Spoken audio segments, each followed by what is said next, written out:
We're in the Crater Range, which is on the Barry M. Goldwater Air Force Range in southwestern Arizona, in that portion of Arizona called the Western Papaguria. The Crater Range consists of tertiary andesites and basalts that were formed by volcanism. We're standing in a large basin in the Crater Range, and surrounding the basin are these spires, and that's because this whole area is eroded. And what kind of volcanic activity created the spires? Volcanism. So pushing So out? it pushed it up, was a massive mountain range, and then a portion of it started to erode.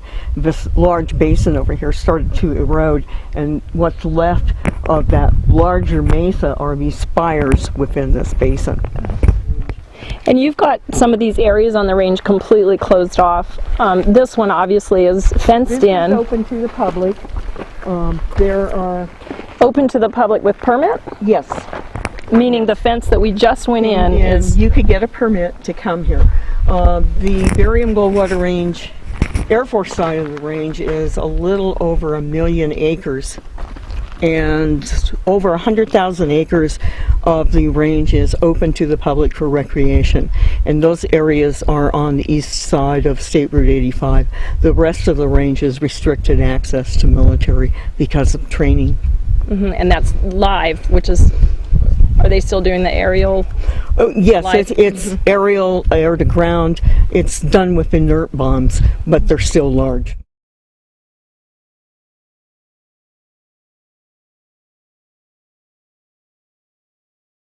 It's been inhabited since time immemorial, and time immemorial for archaeologists now extends back probably as early as 25,000 years ago. We've really moved back the dates in which we believe people entered North America and South America. When I first came to the Goldwater Range in 1996, very little of the range had been surveyed for archaeological resources. Since 1996, we've surveyed over 185,000 acres and recorded 1,250 archaeological sites, which include early Paleo-Indian campsites, hunting and gathering sites as the climate began to change and the vegetation changed, and 2 very large villages, one of them with a walk-in well, and the other one is situated around a dry lake bed, which is called a playa, in some sand dunes. And both of these villages were involved in the prehistoric shell trading network.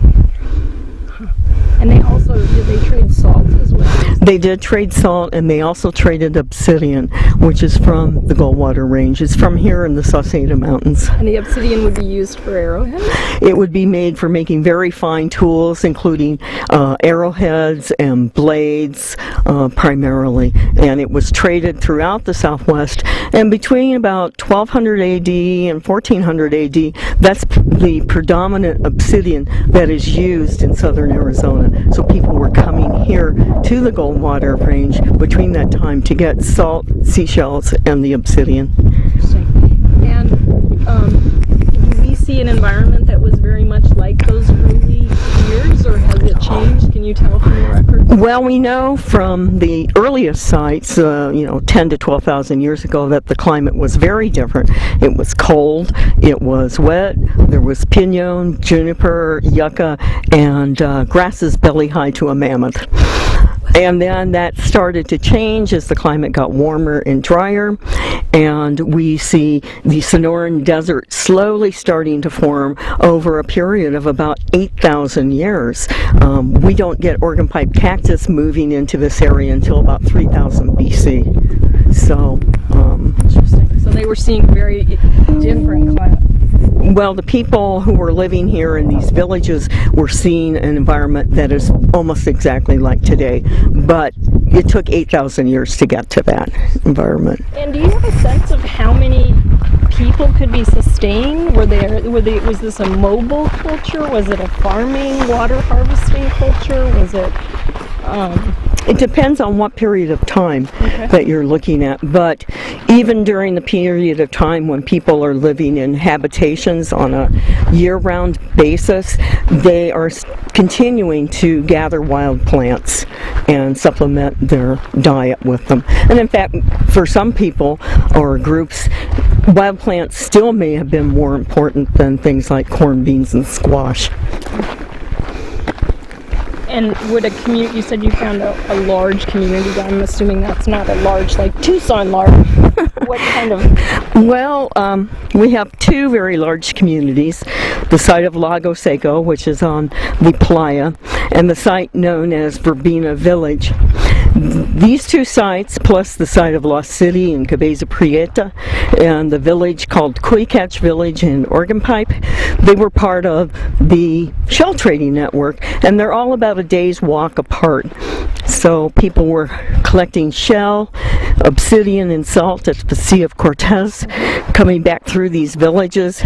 These villagers controlled access to those exotic goods, and then people were coming from the Phoenix Basin and Tucson area and trading for those exotic goods. Interesting. And the shells were used for?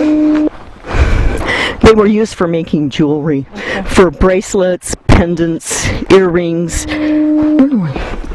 So those were more. They were high status. Yeah, exactly. They were status items for the elites. The salt would be For everybody, but it would also be used in ceremonies because it's sacred. Now, there are a number, you've worked also out with the Tohono O'odham, and there are a number of area claims for the Yachida O'odham. Can you speak a little bit about sort of the O'odham? What do you call this Papagaria, for example? And well, it's transformed to O'odham today. Well, it's called the Papagaria because when the Spanish came here, they met the O'odham people, or the O'odham speaking people, and they grew a bean, the papavi, which is the tepary bean.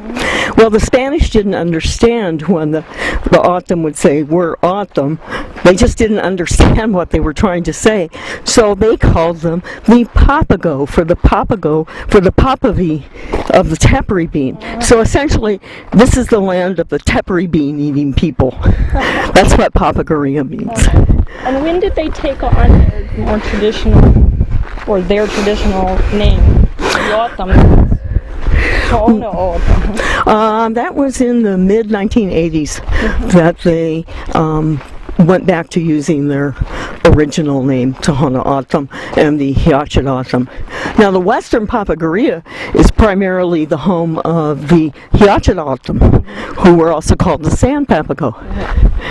And this area was used by the Tohono O'odham primarily for gathering plants, for eating, and for basketry materials.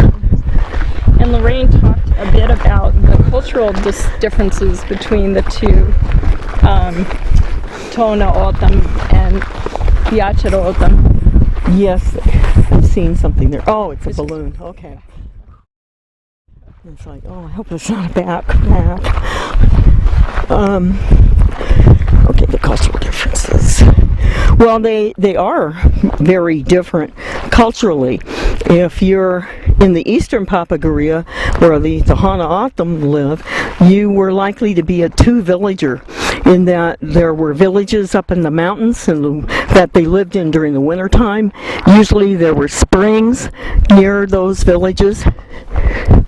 And then in the summertime, people moved down into the farm field areas. So summer you'd spend in the valley, winter you would spend up in the mountain. For the Yachida O'odham, they lived in a number of villages between the Sea of Cortez and Gila Bend, and they would move between these villages yearly. Not all of them were moving. Some people were staying in the villages year-round, but they were constantly moving. This is the Tinaja. The Tinaja is over here, and it's very dry right now. Tinaja means? Tinaja is a depression in the bedrock that holds rainwater. On Sunday, it did rain out here on Sunday, Oh, interesting. and there was standing water. And so typically this would be a place where people, animals would congregate because it would be Because there was water here. around in the area.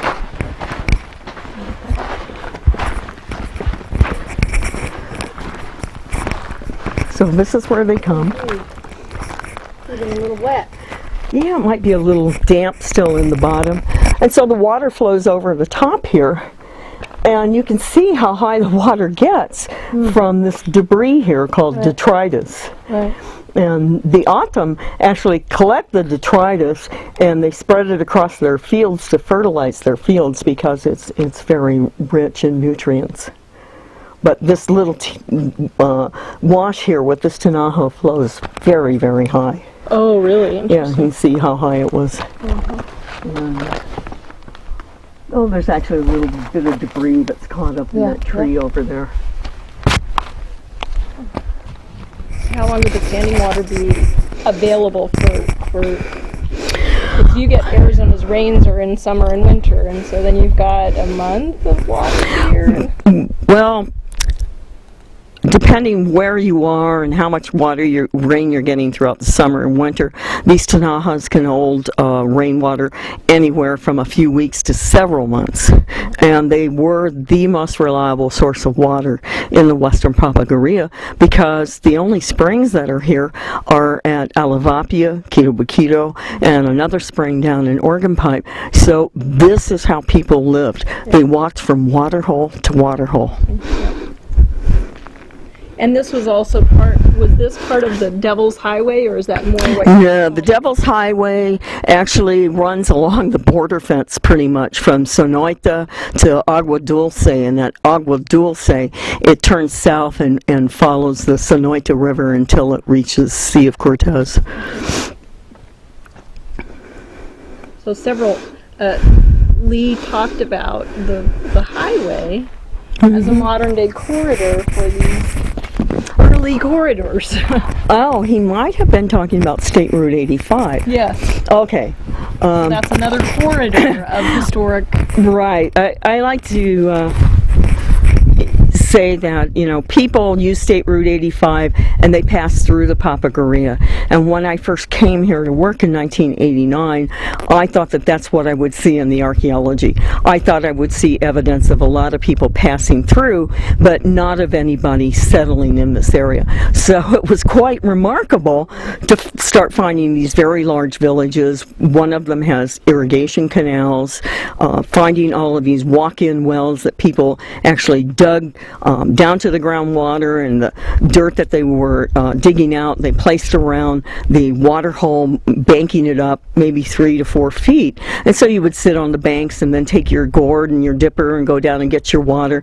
But it always seems to be a cool place. There always seems to be a little breeze there. So you could sit with your mano and matati and, be grinding your food and have a little breeze, and you were right by the water. So that was pretty astounding. I just thought people passed through just then, just like they do today. Not many people really stop on State Route 85. They're going from Phoenix to Puerto Penasco. This is not the destination. This is the pass-through. Right. And was there a village here, or was this? This would have been one of the stops on a pilgrimage route. And this could be a stop that then relates to the big villages which are just west of us. So you could get to one of those villages with half a day. Yeah. And I see you were talking about a Rubio. That is a Rubio. He was a Yavapai cowboy who worked in Ajo. He worked for the ranchers here. And I've seen his name all the way from Organ Pipe up here into the Goldwater range, and that's a distance of 40 miles. Yeah, so he was really getting around on his horse, but he was here in 1941. Was this cattle range? This was open range until 1941 when the Goldwater range was formed. And how large was that range initially, could you say? Initially, the Goldwater range was about almost 2 million acres. And then at one point it got to over 2 million acres, and now it's about 1.7 million acres. And the reductions were caused by? The reductions were caused by removing the Cabeza Prieta as being part of the Goldwater range, and also deleting 4 parcels that we didn't really use, that were not part of our bombing scenario. All we needed was the airspace above them. And one of those areas, Area A, became the Sonoran Desert National Monument, just because we had taken very good care of it, and it's an amazing saguaro forest that's actually more dense than Saguaro National Park. But we're in negotiations right now with the tribes to create a cemetery for their ancestors. Yeah. And so I don't really want to say too much about burials. Yep. But here we have some of the... Joe and sort of the whole... Here are some of the grinding slicks. You can see this little oval here where it's been smoothed. With a grinding motion. Now over here we have grinding holes.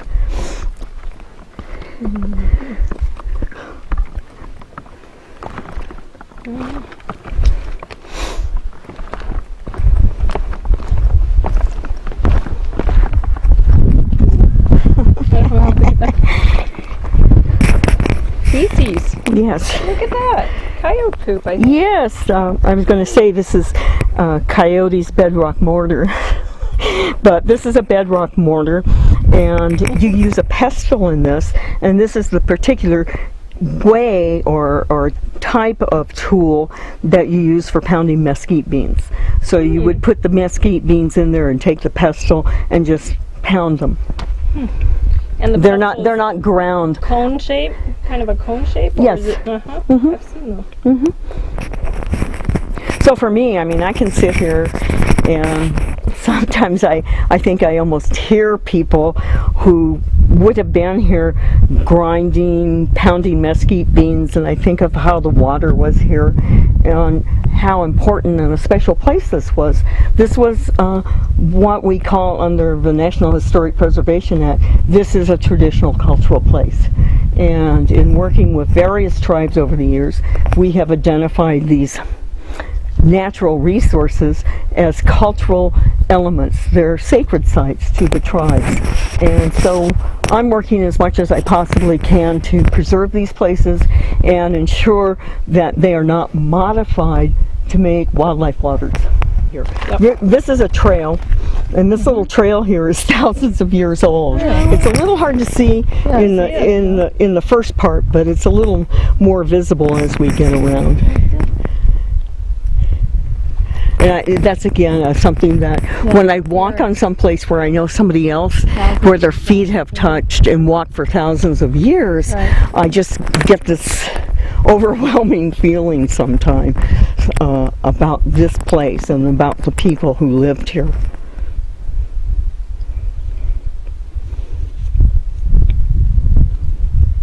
Yeah, we do a conservation project every year here on the range, and we come out and collect garbage.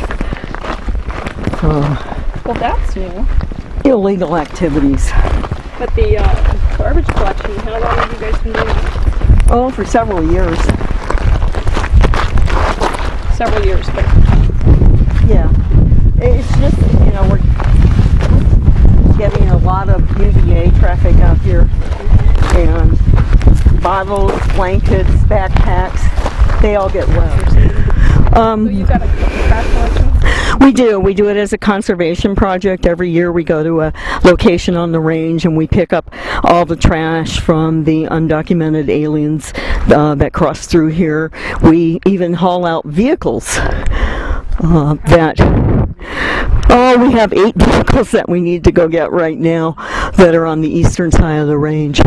Now as we're looking up here, you can see a very flat stone. You can just barely make out the rock art images, so we'll walk up there and take a look at them. People who come out here relate that they believe that this is rain or lightning. It has to do with water. And there's a strong possibility that the figure that's straight, that has the pieces coming off of it, may represent corn. It actually looks kind of like a corn stalk to me. But I've seen a lot of corn over the years. And then as we're standing here, we can see where people were target shooting out here. This would have taken place in the 1930s, 1940s.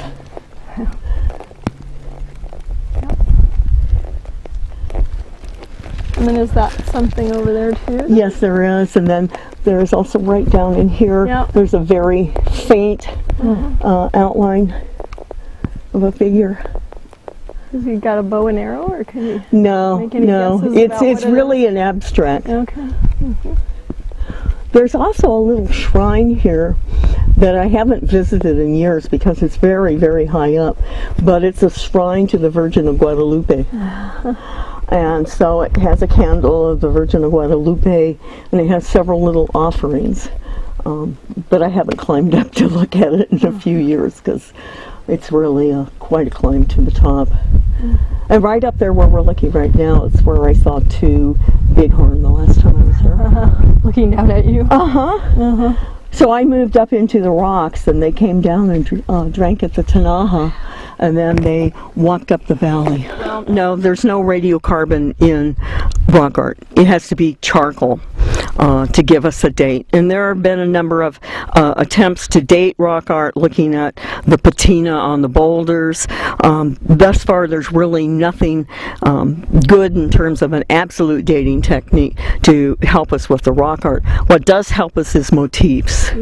And so geometric, abstract motifs are early, and more anthropomorphic and motifs, lizards, people, animals are much later in time. And then different cultures have different motifs too.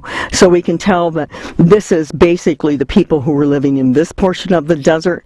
When we get a little bit further west in the western Papagoria, we actually see rock art that is painted and is probably from groups who now live in Southern California. And the varnishing is something that Julian Hayden describes in the Pinacate, where you've got those boulders that created trails. Right. How does the varnishing occur here in the desert? Well, scientists believe that the varnishing is an accumulation of chemicals over the years on the rocks, but there's a lot of controversy still about how is desert varnish form and how is desert pavement form. You know, there are the proponents who say it's due to erosion of the surface away down to the pebbles, and you know, there are just a number of theories, so it's not really proven one way or the other. Isn't this gorgeous?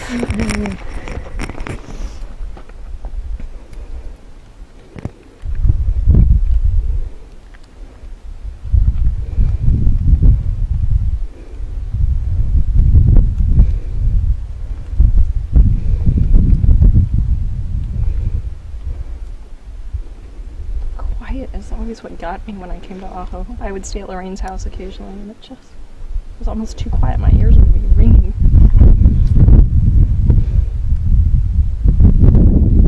This is what wind sounds like. What other animals are out on the range? We've got obviously the Sonoran pronghorn, part of the gunnery. Desert bighorn sheep, mule deer, white-tailed deer, mountain lion, bobcat. Desert tortoise? We have lots of desert tortoises, the full array of snakes, Mojaves, diamondbacks, sidewinders, Sonoran shovel-nosed snakes. And the native people who lived here would hunt. Do you ever?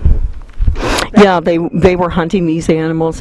We have not yet identified something that we would call a hunting blind, and we have not had tribal people say that this type of site is a hunting blind. And I make a lot of trips with tribal people to these archaeological sites on the range, and that's just one thing we haven't identified. Those are the radar.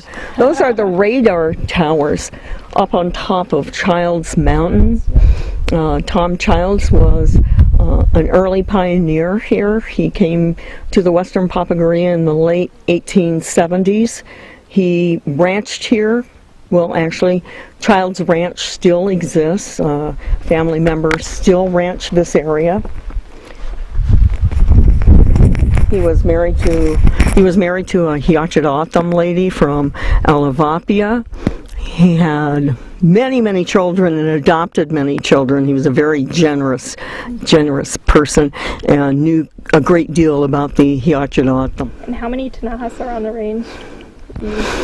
We don't have an absolute count because we find new Tanahas every year, which is great. Yeah, exactly. We discovered it all, and then there it is. Never discovered it all. I mean, there are like a couple of questions I have that I hope will be answered in my lifetime. And one of them is how many Tanahas there are? No, it's more like who passed this way. Yeah. What were they doing? Where were they going? What did they see? What was the landscape for them? Different cultures perceive landscapes differently. I know that in traveling with my parents, there were certain things on the landscape I go, oh, okay, now from that spot to Grandma's house is an hour. Right. So you have places on the landscape that you mark, but prehistorically and historically, native people had many places on the landscape that marked their trails, that marked locations where Tanahas would be. They had names for every one of these mountains. Every one of these Tanahas had a name. So looking at a native person's perspective, the landscape is much more alive than the way Western cultures view it. The land here actually belongs to the Bureau of Land Management. It is withdrawn from public use for the use solely by the military until 2024. The Air Force manages the eastern portion of the range, and the Marine Corps manages the western portion of the range. So we have full management authority, not just for our operational sorts of things, but we manage the wildlife, we manage the archaeology out here. Perhaps rain coming down, or these aren't so spiky, so it doesn't look much like lightning, it looks more like rain. Some other things over on this side. It's really been neat because I've come out here several times with groups of tribes, maybe 4 or 5 tribes together. And it's interesting to watch them come out and look at these images and explain to each other how their group perceives it.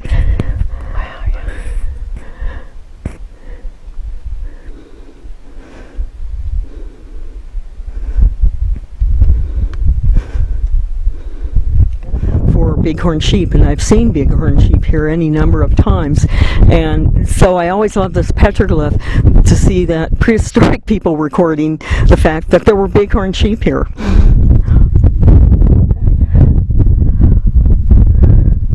The other image, which is down on this other boulder, is somewhat obliterated, but it appears to be the image of a man who has his arms stretched out, and then coming down from the arms are feathers, and there are also feathers coming out of his head. This motif occurs here and at another Tinaha that's called Eagle Tank. And the Otham have a story called Eagle Man, and part of that story occurs at a Tinaha. Here's the body coming down, here are the legs, and then here's the arm with the feathers, and then these are feathers spiking up to the top. The image isn't as obliterated at the other side as it is here, but it still makes me wonder that this is the story associated with Eagle Man. Yeah.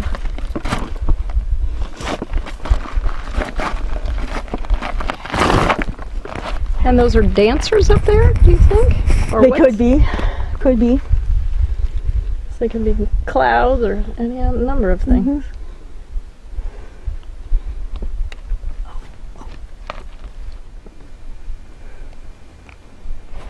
So are you pretty much out here every day or week, or No, not as much as you wish? Not as much as I wish.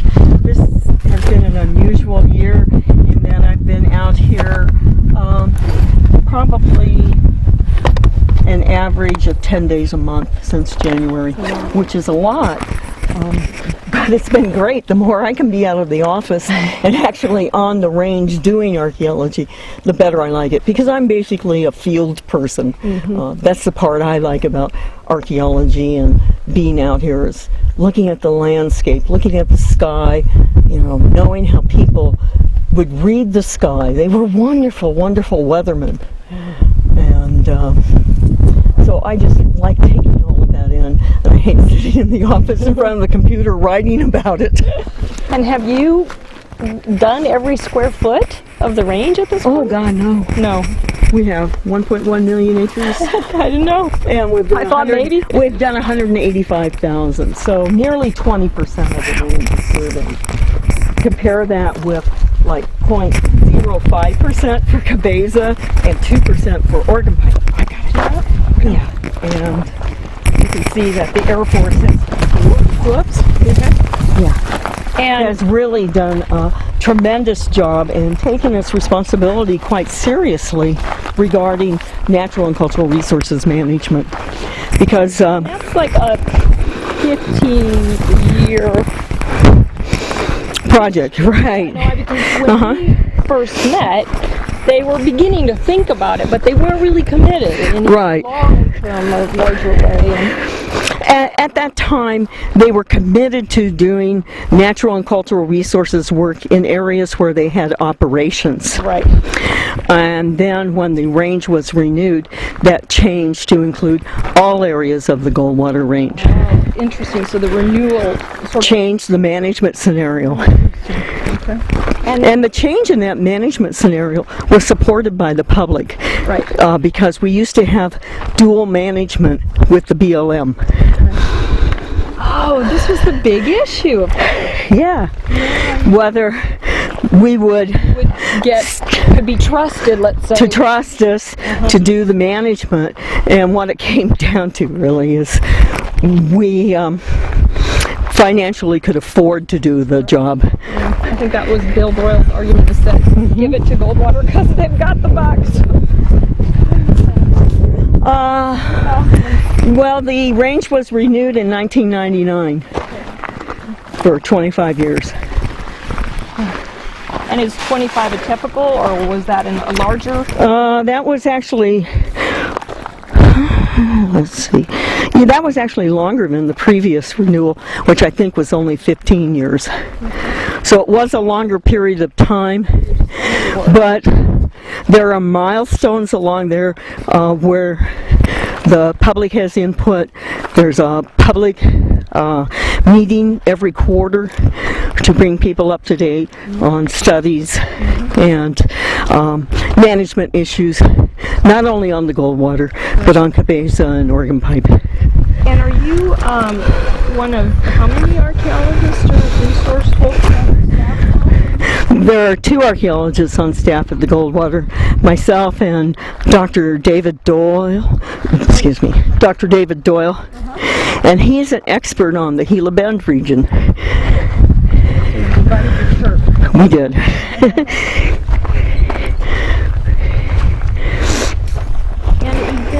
Oh my gosh, this is rare. Hold on. What? It's a fake. I thought we had a potsherd because they're that color. They do, yeah. Yeah, and there's another one. Yeah. And every once in a while I find a potsherd out here. Wow.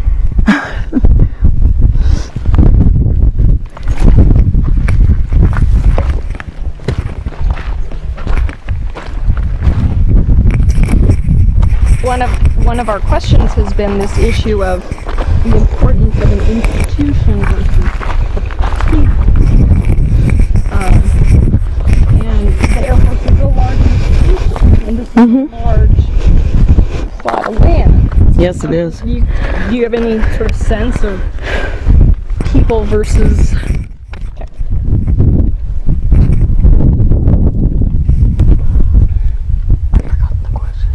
Institutions versus. How much of this would have happened had there not been you and Doyle or folks on the inside who were really reminding? Well, as an institution, the DoD does a very good job with natural and cultural resource management.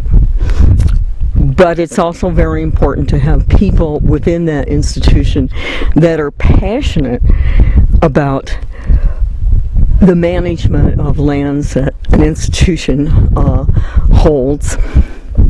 And those individuals can make a great difference in terms of how much work is done and what kind of work is being done.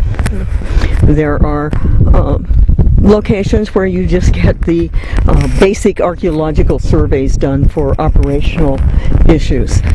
Right now I'm getting ready to start a study with the Tohono O'odham of traditional use of the Goldwater Range. That's not the kind of funding or project that would normally be funded in other agencies.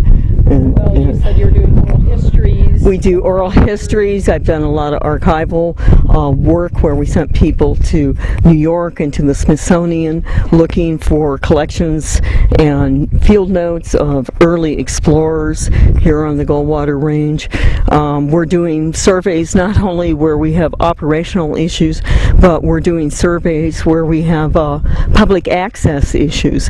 And those issues are much, much different to deal with than those that have to do with whether you have a target in a location where there's an archaeological site. You can always move a target, but you can't necessarily come and say, well, no camping here anymore. We have to work around some of those issues, or we've actually closed some roads. People get upset because the roads are closed, but they're closed to protect archaeological sites. And we, because this is a military range, we have greater latitude to close a road for that purpose than another agency would have. Right. The multi-use doesn't apply. Yeah, this is not a multi-use. We're not a multiple-use agency. Right, and you've got safety. Well, we have safety issues. Yeah. But also we take the resource protection pretty seriously, and there have been times when we had some vandalism going on where we've closed off entire areas for months at a time and actually kept the public entirely out instead of just closing a portion of a road. That's serious. BLM could never do that. No, and it's unfortunate that there are a few people that spoil it for others, but when that happens and you have a strong response from the agency, that helps to deter other people coming along and doing the same thing, because they hear down the road, oh, well, did you know they closed the Goldwater Range for 2 months and none of us could get in because of those people that vandalized the rock art or did this or that. So then you also get some peer pressure from the public on other people, and they start paying more attention to see, well, is somebody doing something bad over there?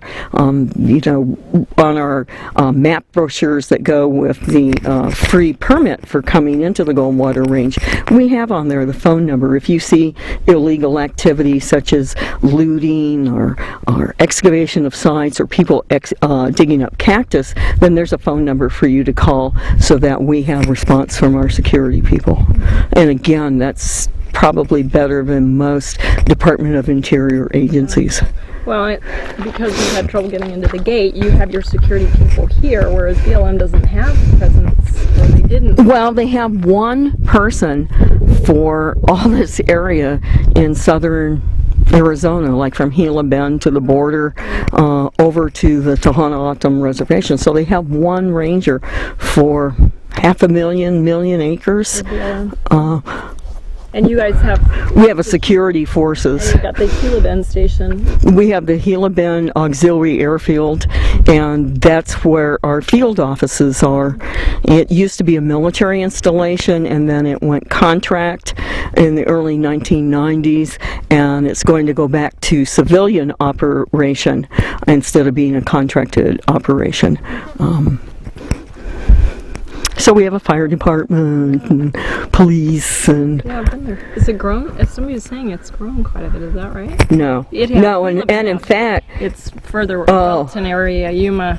Yeah, actually the Gila Bend Air Station, we've demolished a lot of buildings there, and also we advertised the buildings as being free to the public, and we had a couple homeless organizations come and get buildings and move them from Gila Bend to Phoenix. There used to be an old ranch road that led right down to Vitanaha, and that's one of the roads we closed to protect the site. How did you come to be tromping around out here in the Goldwater? Well, where do you want that history to begin? Oh, well, what brought me to being an archaeologist is my family lived off of Lake Michigan, and between our house and the lake there was a marshy area, and surrounding that marshy area was an old Indian village. And so my father always told me when we would be walking through there that not to pick up things because they didn't belong to me. They belonged to other people. And so I think I got a sense of respect for other people, other cultures, really early. Because we lived in the Chicago area, we went to the Field Museum a lot. And so I would be dashing between the Egyptian room with all the mummies to the Native American exhibits and back and forth between them. And I got to college and I tried several other majors, but I kept coming back to anthropology. And I took an archaeology course, and that was it. I never looked back on any other field. And you were at the U.S for a while? No, I was at Lake Forest College when I decided to become an archaeologist. And then I went to the University of Wisconsin to field school to learn the field techniques of doing archaeology. And I went back the second year as like a teaching assistant. Then I came to ASU and started working in the Southwest. And in 1976, I began working in the Sonoran Desert. And I was working in the Sonoran Desert south of the border in a little tiny village called Baviakara, Sonora. And we were doing an archaeological survey in an area that was completely unknown. And so I spent 2 years there, and I realized how much I loved the desert. Well, I stayed working in the Sonoran Desert, Tucson Basin, Northern Basin of Phoenix, pretty much all around the Sonoran Desert. But in 1989, there was an opportunity to direct a park-wide survey in Organ Pipe Cactus National Monument. And everybody else who worked at the Western Archaeological and Conservation Center, which was the professional archaeologist's office that serviced all the parks, nobody wanted to come to Organ Pipe, particularly in the summer. And I stepped right up and said, I would love to go. So my first day working out here was in June of 1989. But what really struck me was that in the 70s and early 80s, I had driven through this area, and I didn't stop. I looked a lot and said, wow, this is really beautiful desert, but I didn't stop. I was one of those people passing through. And when I drove over to Organ Pipe the first time to talk to the superintendent about this survey, I got into the monument, and I just had this overwhelming feeling that I had come home. And I've never left.